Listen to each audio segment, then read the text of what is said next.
So, what are these 5 facts that can cause somebody to have a higher insurance premium or to be completely denied? And if you are 55 and over, this is specifically for you.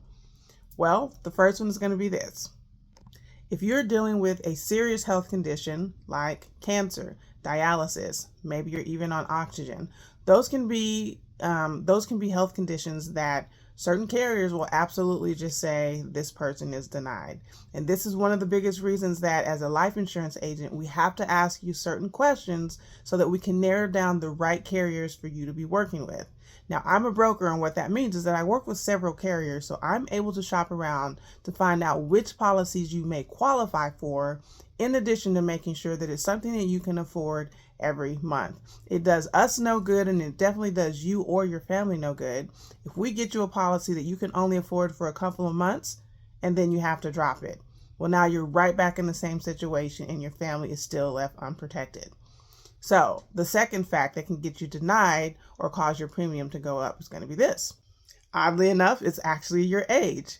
So we, as an agent, would like to tell people, hey, it is important that you get life insurance as young as you possibly can. But sometimes you got things going on, you have bills to pay, you're taking care of your family, and insurance just doesn't seem like a big priority at the time. As long as you put something in place, okay? Today is the day, and now is the time to get it started. So the max time for most people to be cut off to actually qualify for life insurance is age 85. Now, this fourth fact, most people don't really talk about. You're kind of used to it. It's been normalized. But your height and weight build, meaning they have a chart that they look at based off of your height and your weight. You should be at a certain weight. And if you are over, if you are under, it can actually cause your premium to be higher, or it can actually cause you to be denied. Because again, if you're in an obese state, that means that you are at a higher risk of having an incident happen where you could possibly die versus somebody that's in the correct way and is quite healthy. They're all about the numbers, and so it's not necessarily that they're discriminating or anything like that, but everything that the insurance does, it's based off of facts. And number 5, one of the most important ones that a lot of people try to hide. When you're filling out a policy for life insurance, tell them everything, okay? I'd rather know more information than I actually need than not have what I actually should know and have you put in an application, and for one small thing, you could be denied. And this is why, as an insurance agent, you're going to ask certain questions because it helps to narrow down the best type of policy for your situation. Meaning, if you smoke, there are carriers out there that will accept smokers. If you are a little bit overweight, there are carriers out there that will accept somebody that's overweight. The same thing if you have a health issue and it's chronic, meaning that it's ongoing. So an example of that would be diabetes. Diabetes is not an end-all be-all, but for some carriers, they will cancel you because diabetes is a higher risk. Now, diabetes is not the worst that I've ever heard. You have people that have diabetes that take insulin. That can also narrow down who you're going to be able to work with in terms of a carrier.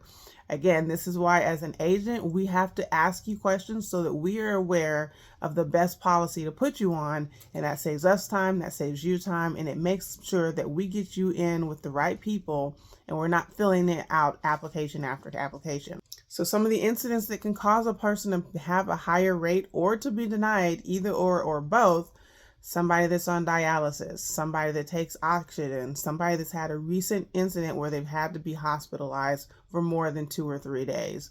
So it's always little things, little idiosyncrasies that can cause a person to be denied. But when you're at 55 or older, there is a policy out there for everyone. But you have to do your due diligence and talk to somebody so they can help you find what works best for you.